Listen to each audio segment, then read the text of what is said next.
el gran apóstol Pedro, ¿cierto? ¿Y por qué yo quiero hablar acerca de Pedro en esta mañana? De la historia de Pedro. Bueno, déjame decirte algo.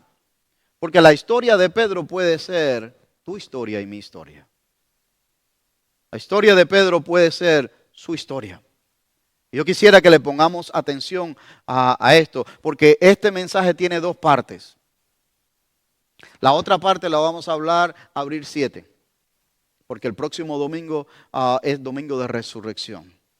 Pero abril 7 vamos a hablar la segunda parte de esto. Así que por lo tanto yo creo que la historia de Pedro tiene mucho que ver con nosotros. Para poner esto en contexto y para que usted entienda un poquito más de esto, me gustaría compartirle. Muchos de ustedes saben quién fue Pedro. Algunos de otros están comenzando nuevo en la fe y otros tal vez conocen de Pedro, pero un poquito. ¿Quién fue Pedro? Bien, Pedro fue hermano de Andrés, ¿cierto? Y ambos eran pescadores en la región de Galilea, en el mar de Galilea. Pedro fue uno de los primeros discípulos allí que llamó Jesús. Fueron de los primeros que llamó. También Pedro fue uno de los que perteneció al círculo íntimo de Jesús. No es que fuese mejor que los demás discípulos. Simplemente que Jesús desarrolló una cercanía con Pedro, con Juan y Jacob, más cercano con ellos, ¿cierto? Así que Pedro estaba dentro de ese anillo que estaba cercano a Jesús allí también. Para que entendamos un poco más acerca de esto, Pedro fue este hombre que se le dio el privilegio de caminar sobre las aguas. Es este hombre del que vamos a estar hablando algunas cositas más adelante allí. Pedro fue un hombre de un temperamento colérico. Esto hacía que Pedro fuese bien dispuesto, bien arriesgado allí, bien impulsivo. Y de hecho, Pedro ha dado una de las declaraciones más importantes, más contundentes, profundas acerca de Dios en la palabra.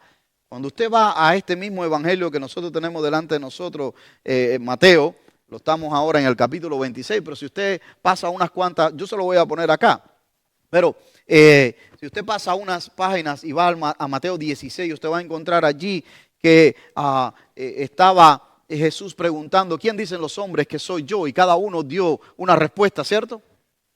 Y cuando llega aquí a la parte de Pedro, en Mateo 16, dice, respondiendo Simón, Pedro dijo, tú eres el Cristo, el Hijo del Dios viviente. Pero bueno, hasta ahí está bien. Lo interesante de esta frase es la respuesta de Jesús. Porque miren lo que Jesús le dice allí en el versículo 17. Y le dice, entonces le respondió Jesús, bienaventurado eres Simón, hijo de Jonás. Dichoso, feliz eres, hijo de Jonás, porque no te lo reveló carne ni sangre, sino mi Padre que está en los cielos. En otras palabras, Pedro, Dios te escogió en este momento para dar una declaración sublime. Dios te escogió a ti en este momento para revelar mi identidad. Esto no fuiste tú, Pedro. Este fue Dios que te escogió para revelar mi verdadera identidad. Y por eso le dice, dichoso eres. Eres bienaventurado, Pedro. Porque esto no te lo reveló nadie, sino mi Padre que está en los cielos allí. Pedro no solo era un hombre de palabras. Pedro era un hombre de acción. Yo creo que casi todos que hemos leído la palabra de Dios o hemos estado familiarizados con la Biblia, hemos escuchado acerca de esto. Pero Pedro con los discípulos, no solamente Pedro, pero él con los discípulos estuvieron pescando toda la noche. Pedro era un pescador experimentado. Toda la noche trataron de pescar en el mar de Galilea y no habían pescado nada. Vienen por la mañana y están limpiando sus redes, ¿verdad? Para irse a sus casas. Viene Jesús y le dice, no, entra un poquito más adentro porque yo necesito tu barca para hacerla de púlpito, para hacerla un altar, porque de aquí voy, porque había una multitud al lado de la playa. Y entonces Pedro, pues, echa la barca un poquito hacia adentro, Jesús se separa del agua y comienza a hablarle a la multitud y allí trae esto. Y después le dice a Pedro, boga mar adentro para echar vuestras redes. Pedro argumenta con él, ya usted sabe la historia, ¿verdad? No hemos pescado nada, etcétera, etcétera. Pero, nuestro amigo intrépido, ¿verdad? Impulsivo, ¿verdad? Como es su carácter, él dijo, está bien, Señor. No hemos pescado nada, no hemos hecho nada, pero ¿sabes qué? En tu palabra echaré la red. Eso está ahí en Lucas capítulo 5, versículo 4 al 11. No hemos hecho nada, pero ¿sabes qué? De todas maneras no pierdo nada. En tu palabra vamos a echar la red.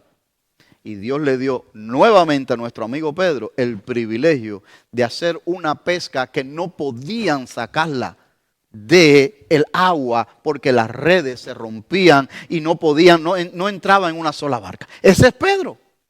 Ese es nuestro amigo Pedro, del cual yo quiero que usted tenga toda esta panorámica, este contexto de Pedro. Igualito pasó cuando estaban en la barca, mar adentro, y ven que Jesús viene caminando a ellos sobre el agua. Algunos dijeron, es un fantasma, que esto y lo otro, pero no, se dieron cuenta que era el maestro. Y cuando se dan cuenta que es el maestro, no fue Juan, no fue Andrés, no fue ninguno de estos. ¿Quién fue? Pedro. Le digo, bueno, si es el Señor, dile que yo vaya a ti caminando. Eso fue lo que dijo Pedro. No lo dijo otro, lo dijo Pedro. Y Jesús le dijo, sí, bien puedes. Aquí mismo en Mateo capítulo 14 está. Bien puedes. Y Pedro sale de la barca, porque muchas veces nosotros en el cristianismo y cuando traemos la palabra nos enfocamos en que Pedro se hundió.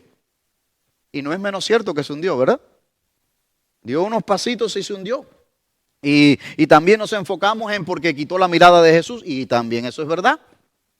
Quitó la mirada del Señor y eso lo usamos nosotros para, ¿verdad? Que hay un principio aquí que cuando apartamos la mirada de Jesús, pues corremos riesgo, ¿verdad? De descarriarnos, de que no andamos en pos de Él, etcétera. Pero sabe, a Pedro nadie le quita que caminó sobre el agua. A Pedro nadie le quita que caminó sobre el agua. Eso es fe. Se atrevió. Ese es Pedro. Nuestro amigo Pedro, que estamos hablando en esta mañana. Por si fuera poco, ¿se recuerdan ustedes el caso de Pedro en el monte de la Transfiguración? Allí estaban los tres íntimos, Pedro, Jacobo y Juan. A Juan no se le ocurrió hablar, no se le ocurrió a Jacob tampoco hablar.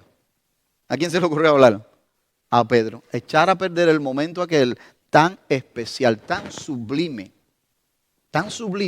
de la transfiguración de Jesús, donde Jesús estaba develando su gloria en aquel lugar.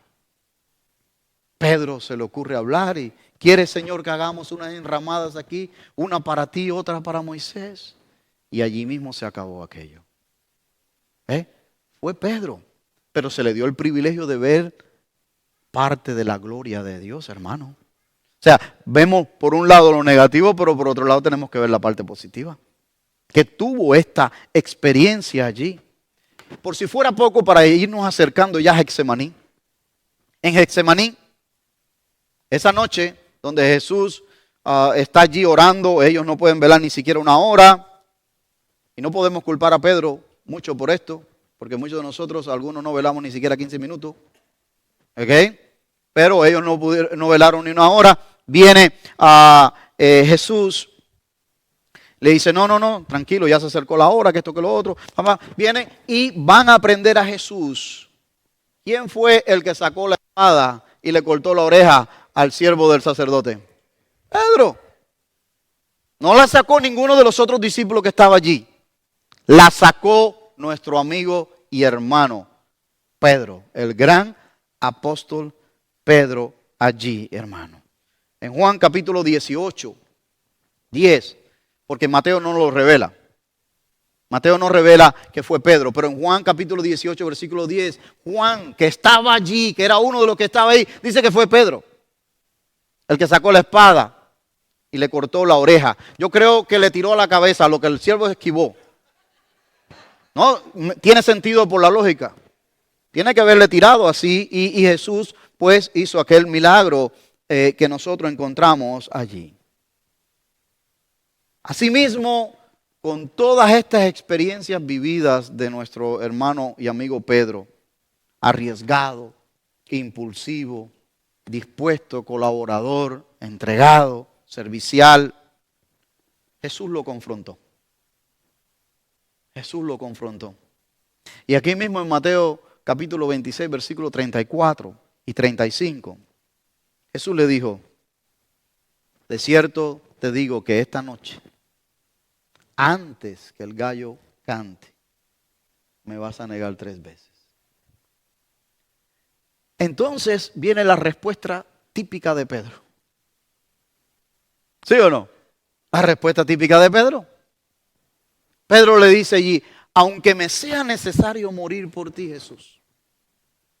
Aunque yo muera a tu lado, Jesús, yo no te voy a negar. Pero no perdamos de vista y seamos tan duros con Pedro, porque también los otros discípulos dijeron lo mismo, pero nomás nos quedamos con Pedro, ¿verdad? Todos los demás dijeron lo mismo. Pero ponemos los ojos en Pedro porque Jesús estaba hablando allí con Pedro en este momento. Sí, Señor, yo estoy dispuesto a morir por ti si es necesario. Yo no te voy a negar, yo te voy a obedecer, yo te voy a seguir donde quiera que tú estés. Un hombre extraordinario, un hombre que fue usado por Dios tremendamente, un hombre que Dios le dio el privilegio de tener unas experiencias espirituales quizás como a ninguno de los otros allí. Pero Jesús en este momento le advierte que no tendrá que esperar mucho tiempo para darse cuenta que no es tan fuerte como él cree que es, que no es tan valiente como él cree que es allí. Allí viene el arresto de Jesús. Viene el arresto de Jesús y es llevado a casa de Anás. ¿Y por qué lo llevan a casa de Anás? Porque Anás era el suegro de Caifás. Caifás era el sumo sacerdote que ejercía en ese momento, pero quien gobernaba por detrás era Anás. ¿Ok? Básicamente así era que funcionaba. Entonces lo llevan donde Anás, lo llevan después donde Caifás, ¿verdad?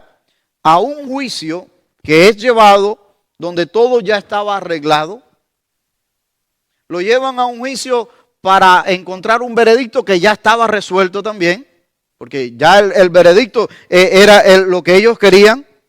Solo era cuestión de esperar que Jesús cometiera un error para ellos entonces ratificar lo que ya habían resuelto hacer. ¿Y qué es lo que ellos habían resuelto hacer? Matarlo. Así que el juicio estaba arreglado, el veredicto ya estaba dicho. Ya estaba dicho. Y usted dice, ¿cómo es así, hermano pastor? Sí. Si usted va a Juan capítulo 11, versículo 49, este mismo Caifás dice allí, este evento que le voy a contar ahora de Juan 11, sucedió después que Jesús resucitó a Lázaro. ¿Recuerdan? Cuando Jesús resucita a Lázaro, muchos de los fariseos comenzaron a creer en Jesús. Muchas personas en Jerusalén comenzaron a creer en Jesús. Tanto así que los saduceos, que era esta otra cúpula, que era la cúpula de Caifás, de Anás, todos estos, los fariseos era una secta que creía en la resurrección, que era de clase media, pero los saduceos era otra secta de clase alta, pero ellos no creían en la resurrección. Estos saduceos eran los que controlaban el templo. Su negocio estaba en el templo. Por eso estaban enojados contra Jesús. Porque Jesús llegó al templo y ¿qué hizo con las mesas? Las volteó y dijo, han convertido mi casa en cueva de ladrones. Les estaba afectando Jesús el negocio a ellos. Por lo tanto, a partir de la resurrección de Lázaro, ellos decidieron esto aquí que les voy a compartir. Caifás era Caifás era quien era el sumo sacerdote en aquel tiempo, y dijo, no saben qué están hablando. Y dice el 50, ¿no se dan cuenta de que es mejor para ustedes que muera un solo hombre por el pueblo y no que la nación entera sea destruida? O sea, en otras palabras, no queremos que los romanos vengan y comiencen a castigar a la nación de Israel, al pueblo, a la ciudad de Jerusalén. Es mejor que este revolucionario, ¿verdad? Este hombre que ha venido con ideas nuevas, Jesús, muera. Y no que todos nosotros padezcamos, ¿verdad? Así que él estaba hablando esto básicamente proféticamente. Pero no en su intención, en su corazón no era profética. Pero Dios lo estaba usando de manera profética. Dijo el 51, no dijo eso por su propia cuenta, como sumo sacerdote en aquel tiempo fue guiado a profetizar que Jesús moriría por toda la nación. Y no solo por esa nación, sino también que moriría para congregar y unir todos los hijos de Dios dispersos por el mundo. Si usted sigue un poquito la lectura bíblica que tiene delante suyo allí en Mateo 26, 59 al 60, usted se va a dar cuenta que ellos en este juicio que prepararon para Jesús estaban buscando testigos falsos. Alguien que testificara en contra de Jesús. Y no encontraron. No encontraron testigos que se atreviesen a decir testimonio en contra de Jesucristo. Por eso le estoy diciendo, ya este era un plan que ellos tenían orquestado, armado, de que en lo más mínimo prender a Jesús para deshacerse de Jesús, y lo querían hacer de una manera rápida porque la fiesta de la Pascua era en esa semana. Ya Judas, el traidor, había acordado entregar a Jesús. Todo esto estaba pasando, hermano. Entonces ellos estaban agilizados, estaban buscando testigos. Hasta que aparecieron dos testigos. Y estos testigos, ¿qué fue lo que dijeron? Cuando usted lee allí se va a dar cuenta. Dice, nosotros lo hemos oído decir que Él va a destruir el templo y en 3 días lo va a volver a edificar. ¿En qué cabeza cabe? Sí, a Herodes le había tomado muchos años para reestructurar el templo y toda la ciudad. ¿Cómo que en 3 días? Pero realmente, hermanos, aquello no afectaba a ellos para nada. ¿Por qué? Porque eso fue una cita que Jesús dio de su propio cuerpo y ellos la tomaron literal y la usaron como pretexto. Eso es lo que hoy en día nosotros conocemos como un texto usado fuera de contexto como pretexto. Y ellos se apegaron a ese texto y le dicen, ven acá, y lo trajeron para interrogarlo. Pero en realidad no era tanto para interrogarlo que nos dijera eso. Ellos sabían que no estaba hablando del templo físico, literal. Ellos estaban tratando de presionar a ver si Jesús se equivocaba en algo para poderlo enjuiciar, algo que ellos ya tenían resuelto hacer. Y usted va a entender al final por qué yo te estoy haciendo énfasis y todo esto. La palabra de Dios exigía 2 testigos. La ley exigía 2 testigos. Si usted va a Deuteronomio capítulo 19, versículo del 15 al 21, allí estaba establecido que cuando se iba a acusar a alguien tenía que acusarlo con 2 testigos. No 1, 2 testigos.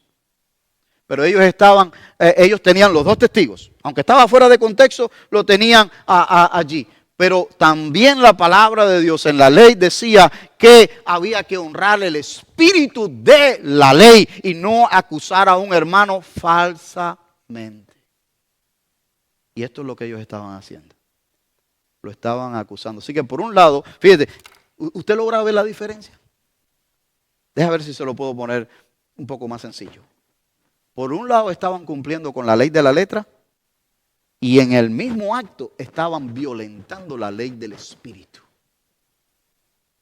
En el mismo acto estaban ignorando, desechando, incumpliendo la ley del espíritu. Eso es lo que hace la ley, el legalismo.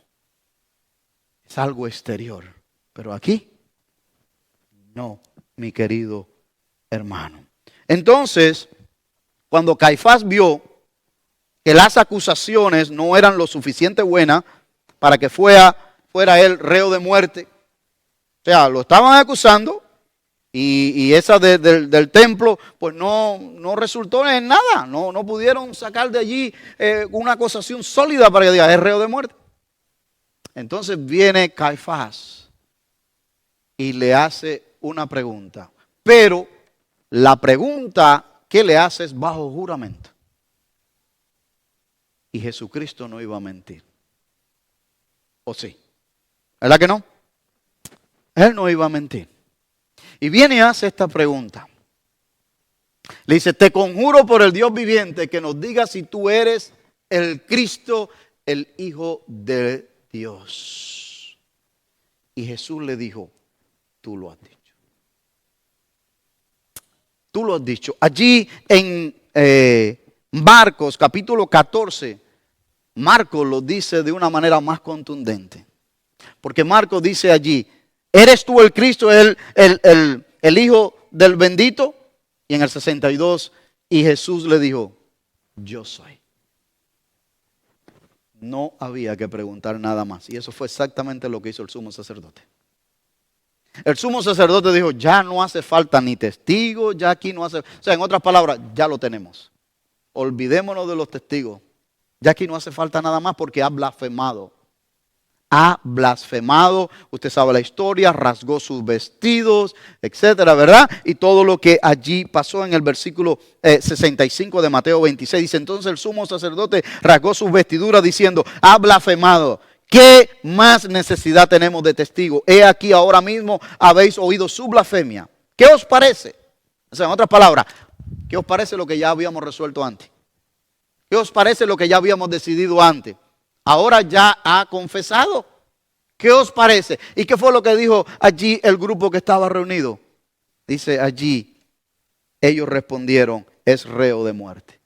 O sea, no es reo de otro juicio, no es reo de que lo llevemos al Sanedrín completo. No. Ya es suficiente, nosotros lo hemos oído. Es reo de muerte. ¿Por qué? Si usted sigue la lógica, si usted es una persona lógica, yo creo que sí. ¿Qué es lo que ellos habían resuelto cuando ya Caifás había dicho anteriormente, nos conviene que uno muera por todo el pueblo? Y no todo el pueblo sufra las consecuencias del gobierno romano que venga aquí a imponernos. Todo iba de acuerdo al plan de Dios, por supuesto. No podemos sacar la soberanía de Dios de todo esto. Pero este fue el juicio injusto, premeditado que le hicieron allí a nuestro Señor Jesucristo. Jesús fue acusado, enjuiciado y juzgado de manera injusta. Y déjame decirle, en los dos juicios que le hicieron, en las dos vistas. En esta vista, delante del consejo religioso, no completo, pero parcial, básicamente, y delante del consejo civil también, delante de Pilato. Porque si usted es una persona que ha leído la escritura, usted sabe que allí Pilato también lo interrogó, trató de ver de qué lo estaban acusando. Y usted y yo sabemos que Pilato intentó soltarle. Pilato dijo, yo no he encontrado ningún delito en él. Ningún delito hay en él. Inclusive Pilato llegó, no estoy justificando a Pilato, ¿ok? Lo que estoy tratando de que usted y yo veamos es que en ninguno de los dos juicios fue hallado culpable. Al ver Pilato que ellos ya realmente querían que muriera, intentó negociar y soltar a otro preso que sí era un criminal, Barrabás. Pero ellos inclusive querían que Barrabás, el criminal, fuese libre y no Jesús. Y bueno, ya Pilato dijo, bueno, pues ya ahora sí ya no me queda. Y ahí se lava las manos, ya usted sabe toda esa historia. Pero en las dos vistas, en la vista religiosa y en la vista allí civil, fue acusado injustamente y no fue hallado culpable. Ahora, te he hecho el contexto a grandes rasgos de esto que pasó allí. Pero mientras Jesús estaba siendo acusado, juzgado, interrogado, y no solamente esto, sino que cuando él declaró esto, yo soy, o tú lo has dicho, como dice en Mateo, le pegaron. Allí le pegaron. Después, cuando va cargando la cruz también y después delante de Pilato también, pero allí le pegaron, le abofetearon, le cerraron los ojos, le cubrieron los ojos y dinos quién fue quien te pegó, a ver si eres el Hijo de Dios. Todo ese tipo de cosas. Él comenzó a padecer. Mientras él estaba padeciendo eso, aquí viene el mensaje para nosotros hoy. Había otro hombre que estaba siendo interrogado. Nuestro amigo Pedro. Ahora Pedro regresa al cuadro que yo y usted queremos conversar. Pedro regresa al cuadro. Porque mientras Jesús estaba padeciendo esto, en la misma casa donde Pedro estaba, lo único que Pedro estaba afuera en el patio, él está siendo interrogado. Habían dos hombres interrogados esa noche. Jesús y Pedro afuera. Parece ser que Juan conocía al sumo sacerdote. Algunos comentaristas bíblicos dicen que estaban emparentados. Pero bueno, estaban emparentados, se conocían. No, tampoco marca la gran diferencia. El caso fue que dice el versículo 58 de Mateo 26, que cuando se llevan a Jesús de Getsemaní, Pedro le seguía de lejos. Todos los discípulos se esparcieron, se fueron, pero Pedro le seguía de lejos para ver en qué paraba aquello. Para ver en qué paraba aquello. Y Juan, al parecer que tenía, ya le digo, esta relación con el sumo sacerdote, lo dejaron pasar. Dejaron pasar a Juan y también entra Pedro a este patio en la casa de Caifás. Afuera, al aire libre, pero parece que amurallado. ¿Dónde usted encuentra eso? Usted lo puede encontrar en Juan capítulo 18, versículo 15. Ahí va a encontrar esta historia que no nos las dice exactamente Mateo, sino nos las dice Juan, por la conexión de Juan allí. Y nos dice aquí Mateo que 3 veces fue cuestionado Pedro sobre el mismo tema. Las 3 veces Pedro lo negó. Y cada una de las negaciones de Pedro fue subiendo, hasta tal grado de llegar a maldecir. Este gran hombre, este hombre que tuvo unas experiencias espirituales espectaculares, unas vivencias espectaculares, que Dios lo usó de una manera espectacular. Mire lo que dice el versículo 69. Pedro estaba sentado fuera en el patio y se le acercó una criada diciendo, ¿tú también estabas con Jesús el Galileo? Pedro dice en el 70, mas él lo negó delante de todo diciendo, no sé lo que dices, y se separó de ella un poco. Bueno, en el 71 dice, saliendo él a la puerta le vio otra y dijo a los que estaban ahí, también este estaba con Jesús el Nazareno. Dice Pedro en el 72, pero él lo negó otra vez con juramento y dice, no conozco a ese hombre. Ya los he dicho antes, no lo conozco, no sé ni quién es. Pero Pedro, hacía unas cuantas horas, tú habías dicho que si era necesario morir al lado de Jesús, tú ibas a morir. Que tú no lo ibas a negar. ¿Cómo ahora no lo conoces? ¿Qué pasó? Versículo 73. Un poco después, acercándose los que estaban por allí, dijeron a Pedro, verdaderamente tú también eres de ellos, porque aún tu manera de hablar te descubre. Versículo 74, entonces él comenzó a maldecir y a jurar y dice, no conozco al hombre. Y dice el versículo, y enseguida cantó el gallo. Y enseguida cantó el gallo. Qué tremendo. Cada vez subía el tono.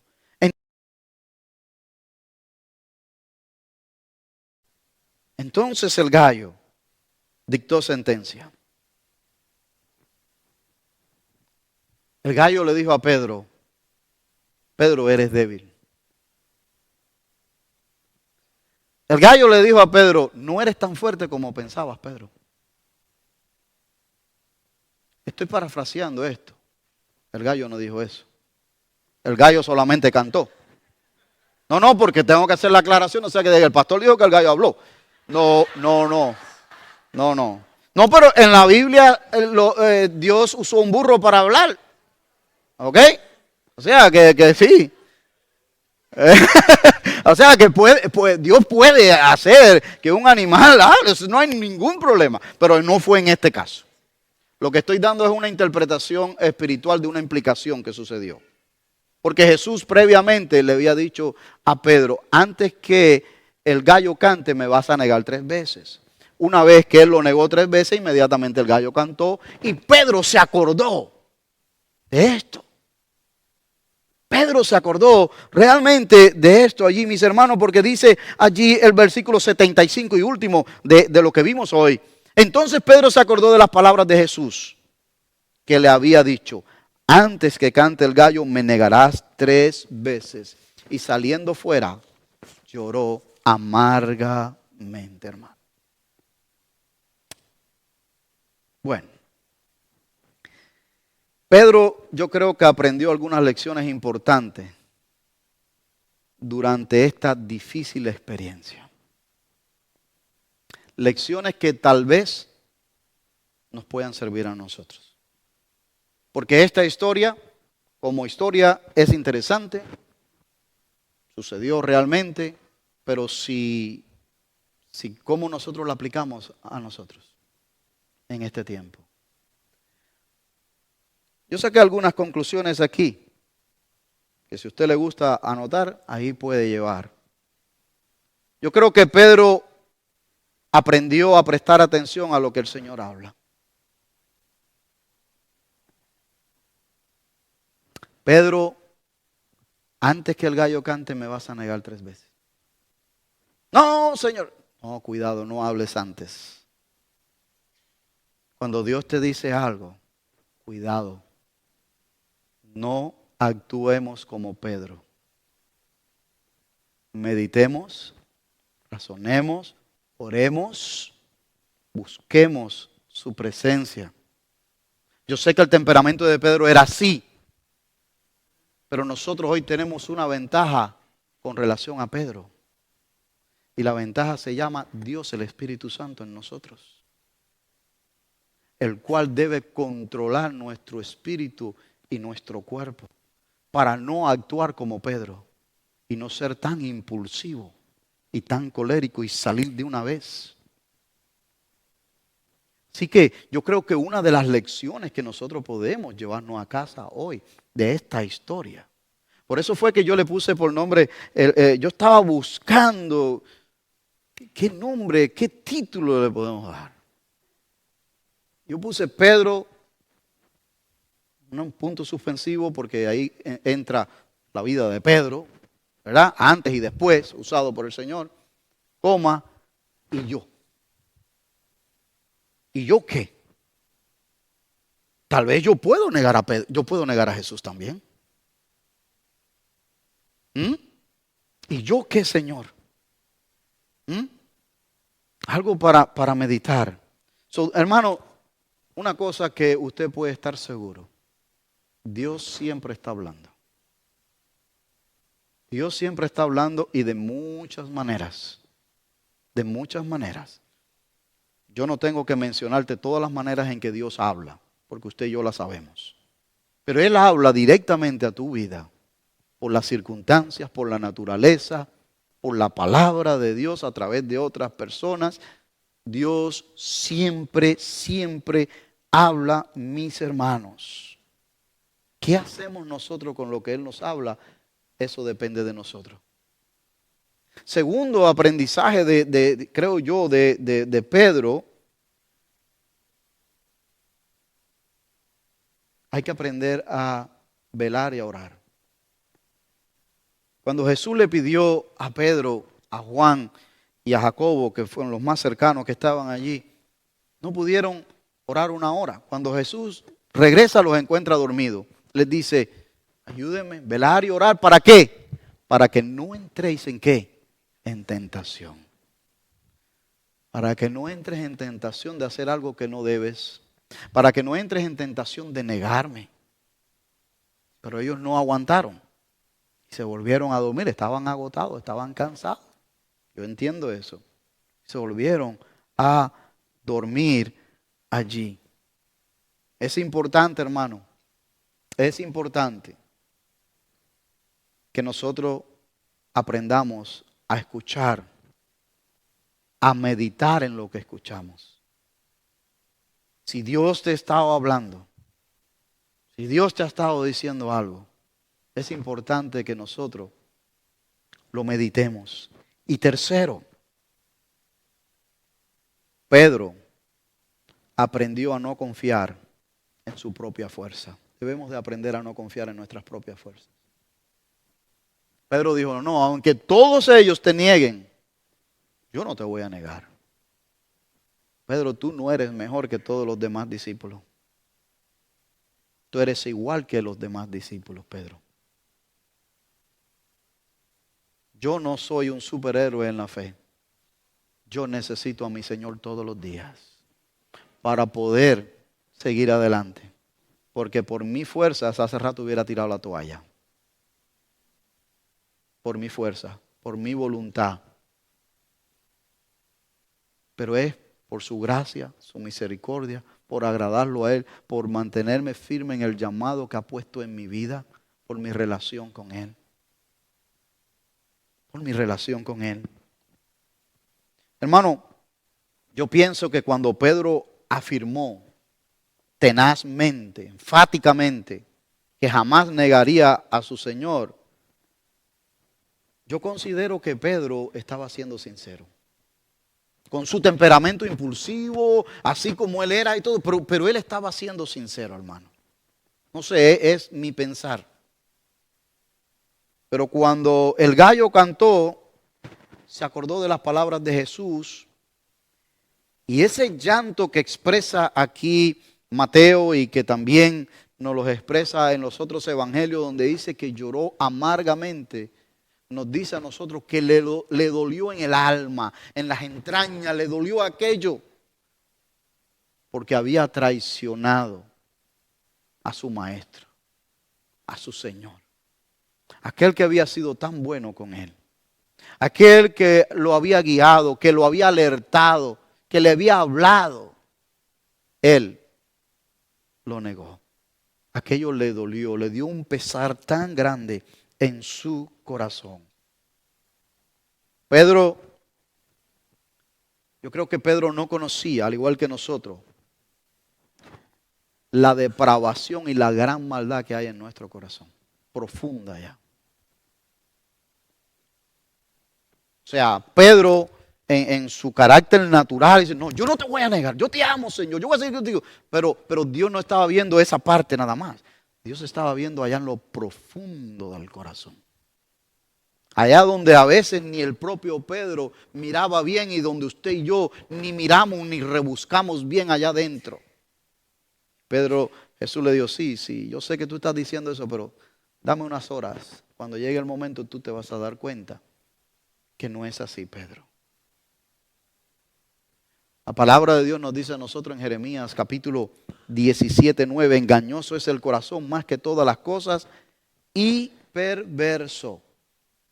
¿Quién lo conocerá? Dos palabras, engañoso y perverso.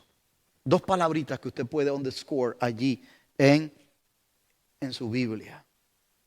¿Quién lo conocerá? Fíjense que no está diciendo que usted y yo lo conocemos. Quien único lo conoce dice, yo Jehová.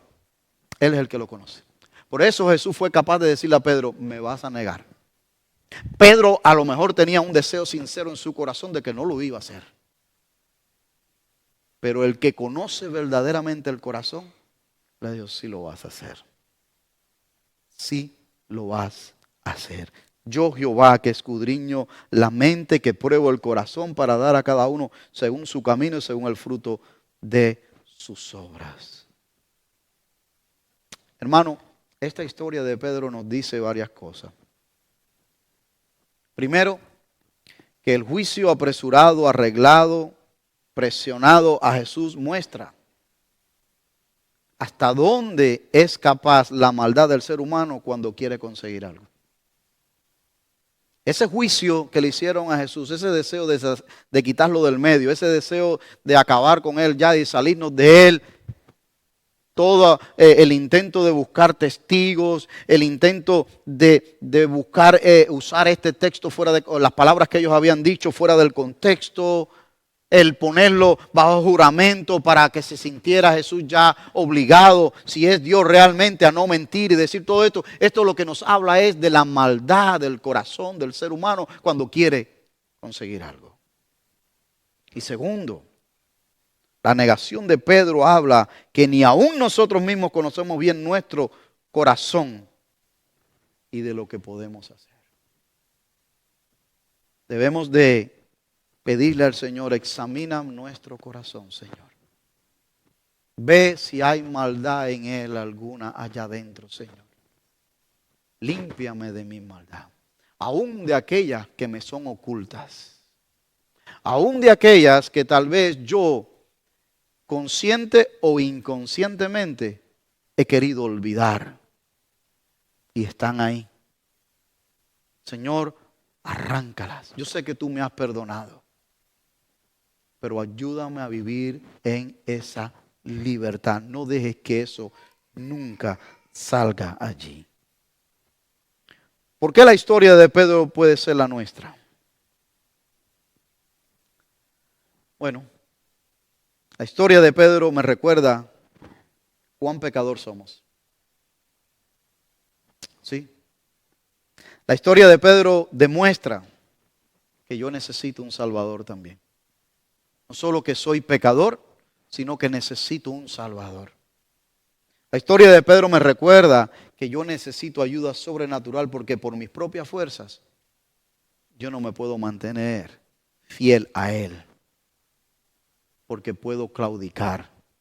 La palabra de Dios nos dice que el que crea estar firme, mira, que no caiga. Yo necesito fuerza exterior. Y esa fuerza exterior está en mí ahora, el Espíritu Santo. Pero esa fuerza va a actuar en mí dependiendo la medida en que yo interactúo con Él. Cuánto yo me someto a Él. Cuánto yo leo su palabra. Cuánto yo dependo de Él en oración. Cuánto yo busco eso. ¿Ve?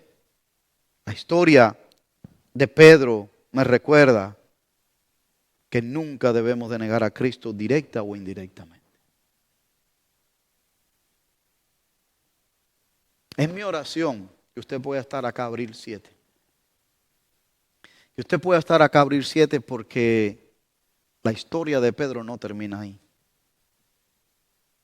La historia de Pedro no termina ahí y me gustaría de todo corazón que usted pudiera escuchar esa segunda parte de la historia de Pedro. Porque puede ser tu historia también. Termino con esta meditación que dice: el canto de un gallo debe de hacernos recordar todas las cosas olvidadas. No estoy tratando de terminar negativamente con el gallo. Estoy tratando de terminar positivamente con el gallo. El canto de un gallo, cada vez que usted escuche cantar un gallito por ahí ahora, nos debe recordar y nos debe hacer pensar en las cosas que he olvidado. Y allí el Espíritu Santo te va a recordar qué cosas has olvidado, qué cosas has descuidado. Tal vez la vida de oración, tal vez la lectura de la palabra, tal vez el servicio, tal vez ejercer los dones, tal vez algo en la familia.